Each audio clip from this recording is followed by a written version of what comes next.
right. How's my hair? Look all right? Great. Thank you. Gosh. You look okay. Thanks. I'll take okay. No problem. That's great for me. Well, you done me, and you bet I felt it. I tried to be chill, but you're so hot that I melted. I fell right through the cracks, and now I'm trying to get back before the cool down. Hi, so we are here, Rob Lundquist of Home Free and Foreshadow fame. Foreshadow fame. Way back in the day. Yeah. So we've already been talking quite a bit with Matt and Adam, and now excited to have you here as well to kind of talk about the history of Home Free. Sure. And where you joined in. So our story begins with you in 2008? 2008, summer of 2008. I was just finishing up with Foreshadow, like you said. Mm-hmm. And So we saw you. You saw us. Because Chris Foss was subbing for us Yep. while he was doing the Foreshadow tour with you as well. And Yep. so then we came down to see you guys and saw this Rob guy and thought he's okay. Yeah, and you guys had also worked with John McLemore, who was also in Foreshadow. Yes. And I had heard about you guys from both of them, and I remember John saying that beatboxer in Home Free is like the best thing I've ever heard. And, so I was a little familiar, and then you guys came to our St. James show. Yeah, it was St. James. It Yeah. was St. James, and Adam came up on stage and beatboxed with us. Oh, nice. And that was the first time that I met you guys, and you gave me a From the Top album. And I listened to it, and I was like, whoa, these guys are legit. Like, this is, because it was produced by Darren Rust. Yep. Like, it was top notch. And so then I came to a rehearsal for the first thing that you wanted me to come and do for a show in Westbrook. Yep, my grandparents' hometown. Yeah. And so I was like, oh, listen to this album. Like, awesome. And then I got there and we rehearsed, and I was like, that guy did a lot of work to make that sound good on that album. It was a rough rehearsal, but it was fun. There's That's still just the four of us, right? Foss, my brother, me, and you, right? Yep. Yeah. Yep. And there are still we did God Bless the USA, which we still sing at almost every single show. Yeah, that's right. And some other songs that we sang for years and years, Bridge Over Troubled Water, and so it was interesting, and yeah, it was a fun experience. Yeah, God Bless USA. I remember that was one of the first songs I ever arranged for Home Free. If Yeah. not, maybe the first. I don't know. Bridge Over Troubled Water was close too. Yeah. And we started singing that at every show. And I remember at first the guys didn't want to do it way back then, and then everybody that came into the group always rolled their eyes, like, we're gonna do that one. And then as soon as we would do it, and the audience would get on their feet and go nuts, they'd always say, "Oh yeah, okay." Oh yeah, this was a very good call. Yeah, and it was too. I mean, we didn't have many people at that first gig. I mean, there was maybe 50 people at that whole Westbrook thing, and probably a third of those 50 people actually watched us. So it's a pretty small little gig, but everybody was standing up for God Bless USA. Yeah. Yeah, it was great. And so then after we did that show, Yeah. cruise ship next. Cruise ships, yeah. So we did, I was on for 2 Norwegian cruise gigs that was going to Bermuda at the time. NCL Spirit? NCL Spirit. Yeah. And it was a lot of work. Now, I only had to be there for like 2 weeks, and Matt was coming in to finish out like the other like 8 weeks or whatever it was. 5, I think it was like 7-week run, but Okay, yeah, sure. second. And so, man, it was like 5 shows a day. Like, it was a ton of work. And so we learned all these songs. Mm-hmm. I mean, we were probably going through like 75 songs. It was crazy. And I was like, this is a lot of work. I was very excited later on when we started doing the guest entertainer gig, because that was just like 1 show a week. That's the way to go. That's the way to go. But we were just like in a lounge and just in front of not very many people and just doing it. I think it was like 3 shows a day or something. Yeah, 3 sets a day. 3 30-minute sets or something. Yeah, yeah. And, but it doesn't sound like a whole lot, but you do it 5-6 days a week, It's a every lot. day, and it's a lot of singing. Yeah. And one thing with a cappella music is that there's no instrumental breaks. I mean, you were Exactly. singing the entire time. Yeah. And we were having a lot of fun on those cruise ships. And so very late nights and not great for the voice, the things No, that I or was the liver. Or the liver. Yeah. But man, really, really fun times. Mm-hmm. Yeah. I remember at that contract, they had put us in the crew cabins downstairs. Yeah. We are tiny. Yeah. Tiny. Yeah, And you're not a tiny Elliot. dude. You're Yeah. like squeezing in that little Yeah, shower. it was Elliot and I. Yes, the shower. Oh man, that was tiny. both Elliot and I in there. That was a lot. Both at the same time. No, cut that out. Yeah, that was fun. Yeah, that one was with Elliot. It was definitely with Elliot. Okay. Yeah. And we had been talking about that you guys were going to be doing an Allied tour, and that was like the next thing that was going to be happening. And so I was pretty excited about where things were going. It seemed like things were on the up and up from when I joined. Make a few dollars here and there. Right. Yeah. Did was that one? Did we did a Troy Horn as well? We did one with Troy. We had a story with Matt where remember when our cruise ships ported at the same place, Yes. and Matt came on. I totally forgotten about this. Yeah. And Matt came on, and that was he said that was the first time he'd sang with you. It was. And that was he had come to rehearsals and stuff just to kind of like, this is what I do here stuff like that. But that was the first time we got to sing on stage together, and I remember Troy being like, you guys, we need to be a 5-person group. Like, this has to happen. And he was the person that really pushed it. To go back to 5. When we started at 5, but the cruise ships pushed us to 4, and then... Right. Yeah, it does make a big difference having that extra note in there all the time. Yeah. And it was really fun singing with Matt. Like, he was some of the best parts of those early days. Just, I loved his personality, and he was so fun on stage, and we had a lot of fun singing together. Such a goofball. Yeah. So after we did the cruise ships, then we went, let's see, so now we're talking 09. We did the 50s CD. Yep, Kicking It Old School. You were on that, some great moments there. Yeah, I remember distinctly being in your trailer, in your closet. My double wide back in the day. Double wide, and I was in your closet singing like bops and dupes and just like, so what am I doing? Wait, am I doing this forever? I don't know for What sure. is my career choice right now? It's like, I'm not sure if this is where I want to go, but it ended up being pretty cool. I mean, you did all of it, right? Yeah. I did the entire, the very last thing we had Darren master it, which is the final stage of the process, just to smooth out the final edges. Yeah. But yeah, all the mixing, all the editing, all the tracking, everything. Well, I had heard how much you guys spent on From the Top, and I knew how much we were making, which was very, very little. And I was like, we got to try and just do this like bare bones. We can sell them at the shows, and it ended up turning out pretty good. Yeah, the CD still holds up for what it is, and it was the most successful, lucrative CD we ever did because we spent so little to make it. Right. Yeah. So yeah, it worked out great still. And the old CDs now, they go for $75+ on eBay and stuff. Sure, like before everything. Yeah, happened, the legacy CDs, and I had a bunch of them, and I sold them, and I made several grand because I just had them lying around. Why not? Yeah. When there's left, now I have nothing left. They're all gone. Like, I could keep this as a memento, or I can have $75. Yeah, $75 every time. Every time. Yeah. So yeah, we did Kicking It Old School. We had those 2 albums.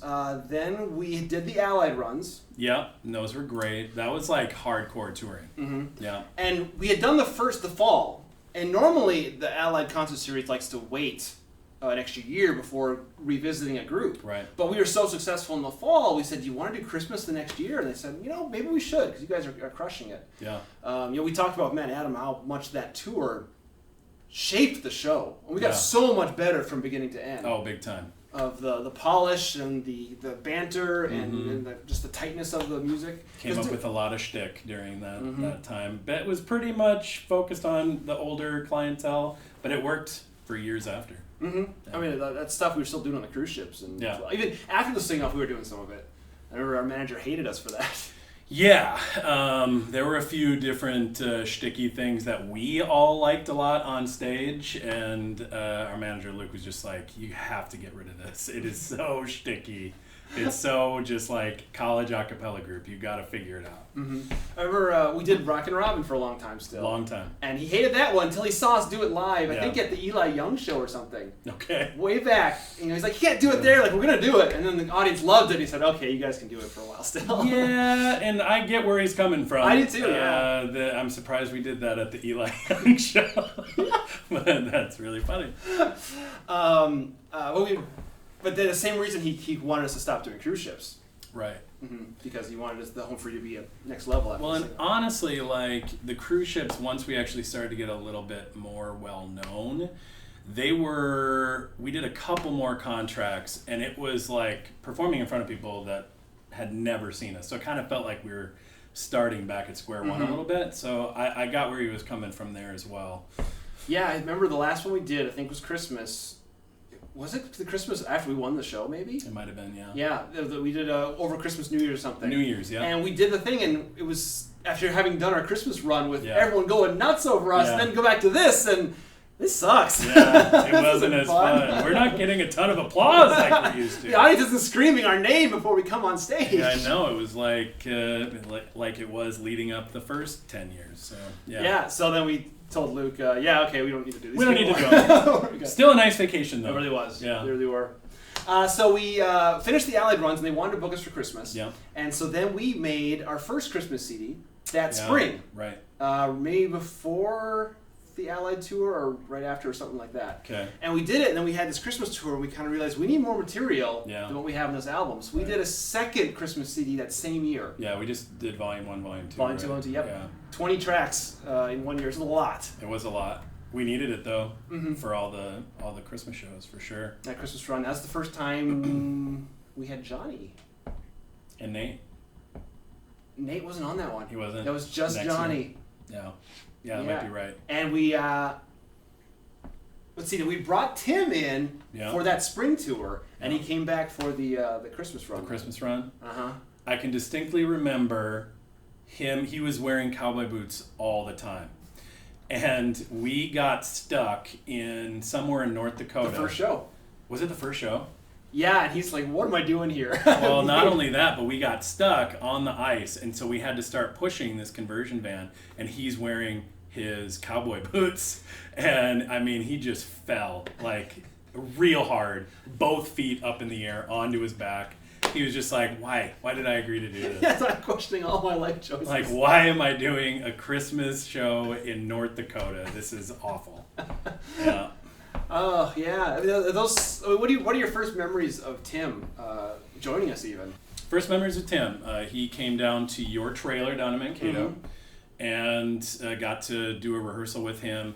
I had just heard some tracks that he had done in previous groups, like Blue Jupiter, something else, and was very, very impressed with his range, and was excited to rehearse with him. He came in and knew everything, which I loved, because I felt like we had been trying out different people. So many. Every bass in the Midwest we'd worked with. Pretty much. Every name. And some knew what they were doing, and some did not know what they were doing. And Tim, he was way up there at the top. So and funny. Like, he came out the gate with some questionable humor, which I appreciated quite a bit. And I remember we went to lunch over there, and we were just kind of talking, and I was like, all right, this guy's pretty cool. And man, he's like one of my best friends. Yeah. It's too bad, though. At that point, we knew he was only there for that contract. Right. Like, gosh, he's so good, but he's going to be leaving after this contract and isn't going to do this anymore with us. You kept putting that in his ear, though. You're just like, you could do this. And he was like, do I have to move to Minnesota? Yeah, then no, I'm good. I'll stay out at that time he was in Orange County, California. So there was nothing getting him out of there.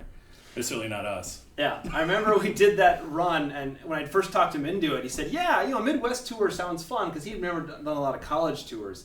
Mm-hmm. And he said, that sounds like fun again, I'll do that. Little did he know, this is a very different sort of tour. The audience demographic was very different than the colleges. Yep, the average age was like 83 years old. Like, it was a very old crowd. They were great, and they were all in small towns, and so you'd have a town of like 1,500 of them, and you'd have 1,200 people at the show. Like, everybody would come to these shows, which was nice. We hadn't seen that kind of attendance up until that point. And then, you guys would still go out most nights, even though there were people to party with after the show. We're like, we'll find a place to party.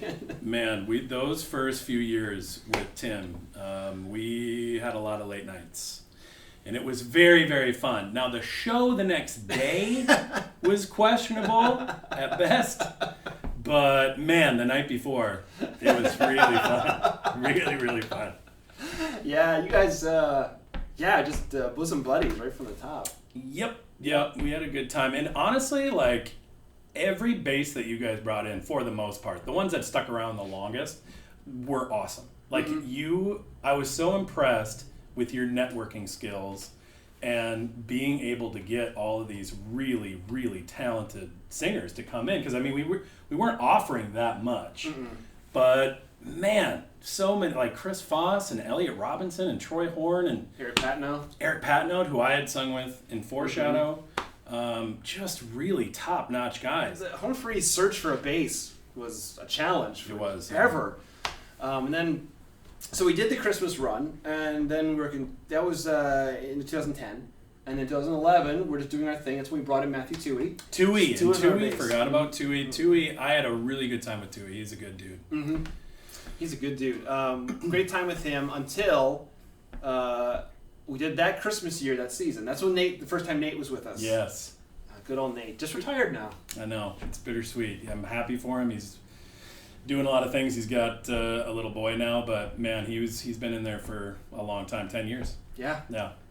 And that Christmas tour, we did that, and then we were kind of recapping what we want to do moving forward, top of January, and Tim gives me a call out of the blue and says, hey, I feel like I want to sing a cappella again. Can I sing with you guys? I'm like, what? What? Where did this come from?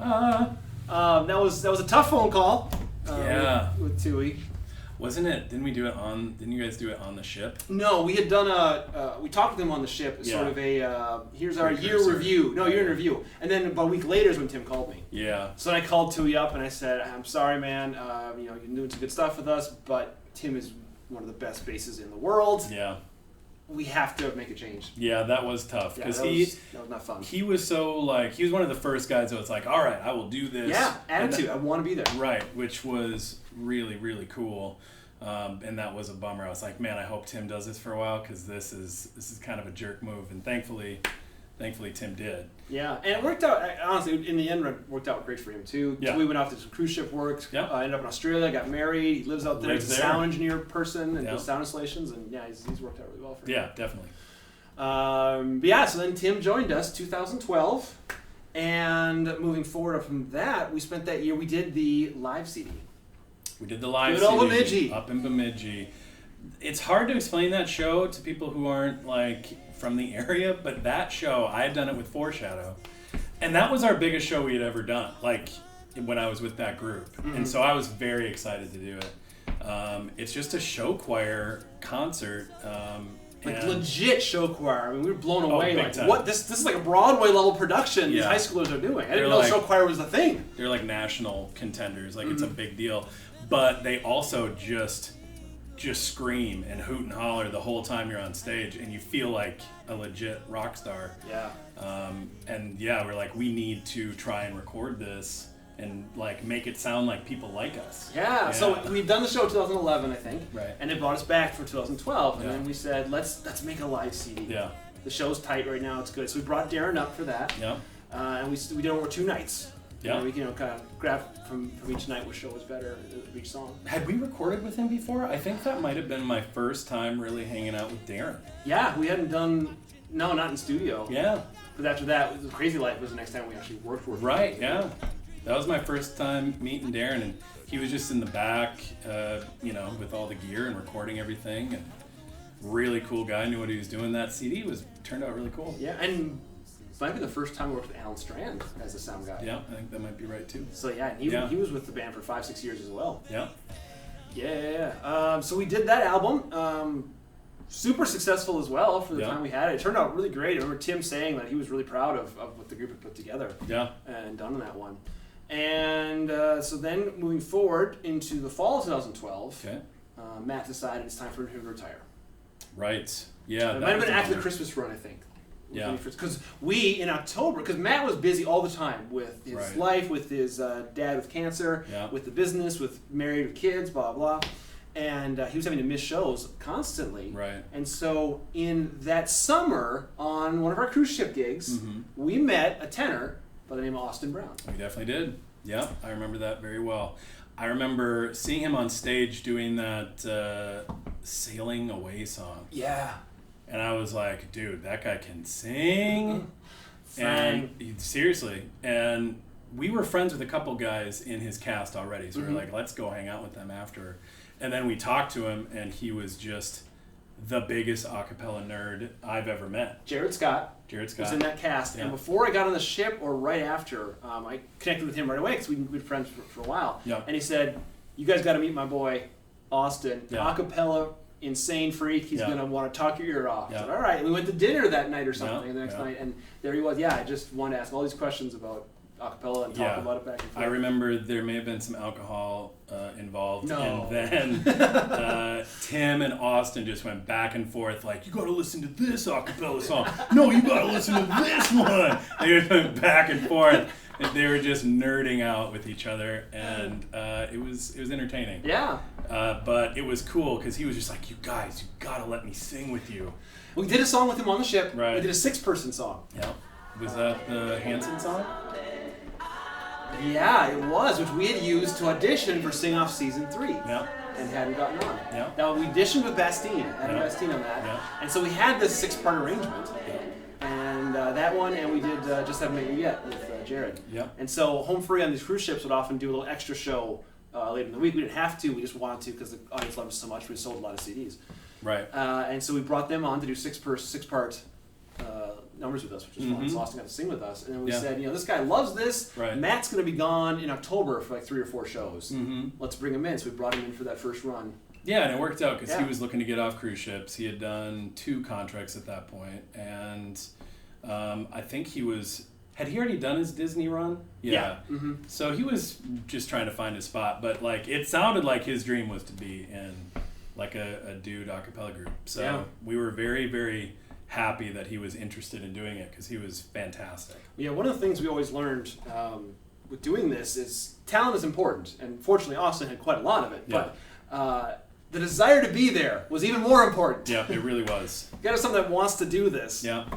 Well, and that's why initially I was kind of nervous about bringing Tim back, even though like he's amazing. Because we had a guy, Tui, who was like, I'll do it. I'm in for the long haul. And that was one of the first guys that had ever done that. Yeah. So, it just worked out so well, though. I'm really glad how things turned out. Yes. Knock on all the wood of the piano. Yeah, right there, yeah. It's knocked on. Yeah. So then Matt decided to retire in January. Yeah, that was sad. And then we definitely were certainly considering Austin. We checked a couple other people as well to make sure the right fit for the band. Remember John Ross and Bastine. And Bastine. And maybe it was, both are fantastic singers. And it was kind of tough, but Austin was... Definitely the desire to be there was high, and also the talent level. Like, exactly. He knew music, he knew how to solo, he knew how to do so many things. Yeah. And so he was kind of doing more and more shows with us, and kind of looked like this is what's going to work out to happen. And then the final clinching decision was we decided to audition for the Sing-Off. And it was funny because, we had already auditioned for the Sing-Off 3 other times. Every year. And so the 4th time came, and Austin was the one to be like, we should try and be the country group. And I did not have a country background at all.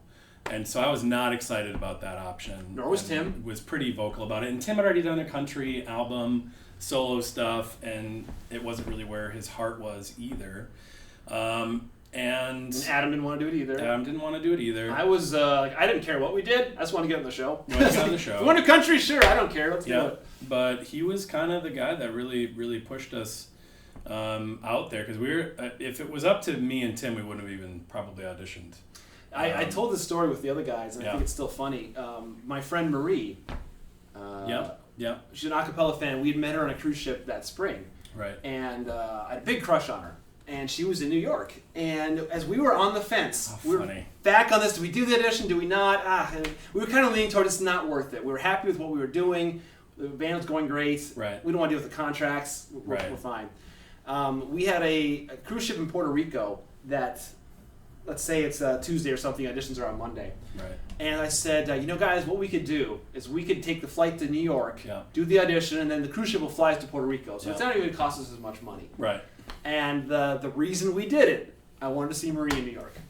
That's why I pushed it. And it was like, if we're going to be out there anyway and it's not going to be any extra money, well, then of course we should. Yeah. Mm-hmm. But, at that time, like getting 5 plane tickets to go and do an audition that didn't pay you. Yeah, $1,000 plus at least. And like, we weren't really in the position to be doing that. So we had done stuff that was closer in Chicago the past, was in Chicago, so we could drive there. But, yeah, we're like, well, if it's on the way, why not? Yeah. And I'll never forget doing that first song and meeting Ben Bram and him being completely floored at the note that Tim hit. Yeah. And you hit your man in the audition. Right. And Tim hit this, I don't know, you probably know the note. It's a low G flat. And I just watched his eyes and he was like, what note was that? Like, he got really excited and I was like, whoa, I've never seen that reaction to anything we've done. For the other auditions we've done, no. Okay. And I was really hoping that we had more songs that we were going to feature him after that. We ended up doing, what were all the songs? So we had prepared Life's a Highway. Life's a Highway. Your Man. Yeah. And 50 Ways to Say Goodbye. Yeah, the train song. Uh-huh. Yeah. And as we were figuring out what songs to audition with, we kind of said, we're not going to do the country one, we're just going to do our best songs. Right. And those two, the Life's a Highway and Your Man, were our best songs. And Big time. 50 Ways was something new at the time, so like, okay, something current. And it wasn't great. It's okay. It was okay. We never really sang it. No, it didn't nail it. No. But I remember thinking as we were getting this set up, I kind of said to myself, let's do Highway and Your Man first. Yeah.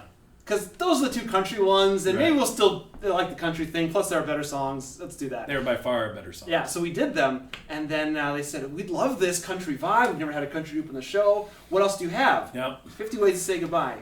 Yeah. No, not interested in we Train. don't want to hear that. We've heard Train today. Yeah, give us another country song.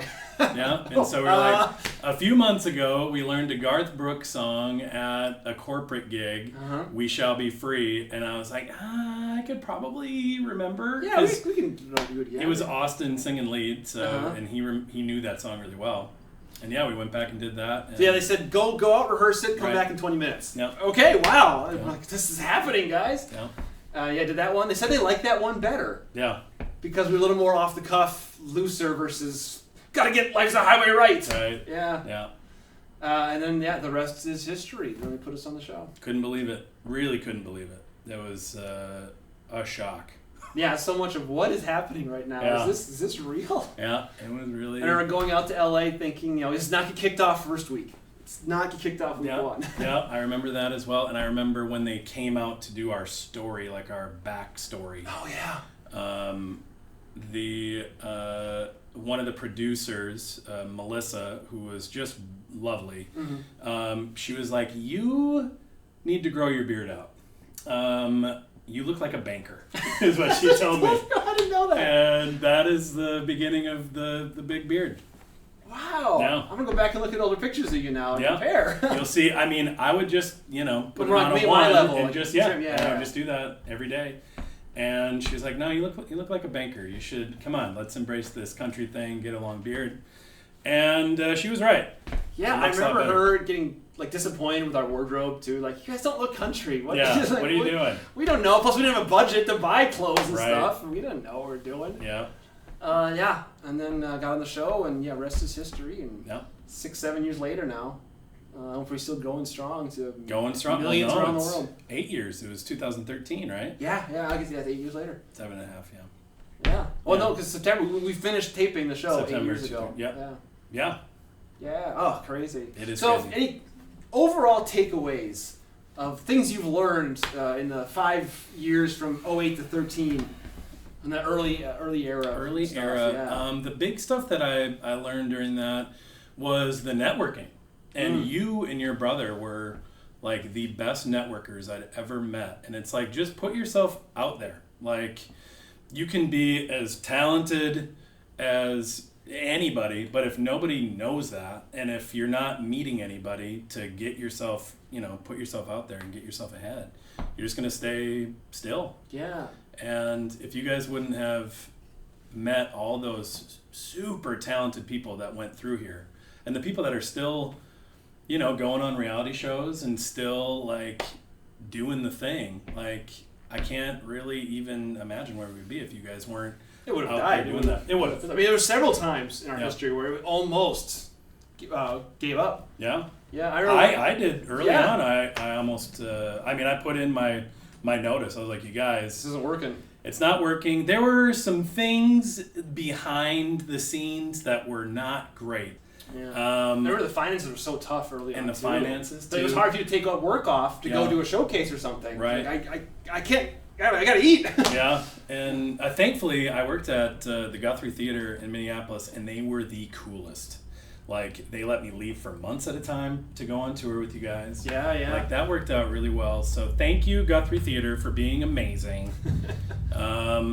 But yeah, and initially I didn't know if we were gonna make it, but we just kept plugging away, and you guys were getting more and more gigs, and But like 2010ish, we were full time. I think, at least enough Yeah. basic salary or something. right, Yeah. yeah. So I mean, it was plugging along to the point where I thought, I'd be content doing the county fairs and doing what we were doing. Yeah, pretty sing off that 2012 was a great year. Yeah. All the cruise ships we were doing were awesome. Yeah, they were really fun. So much fun. And yeah, we're doing all the county fairs and corporate gigs, and it was a full schedule. We were as busy as kind of we wanted to be. Yeah.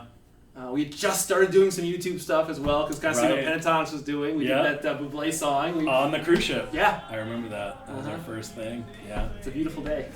Yeah.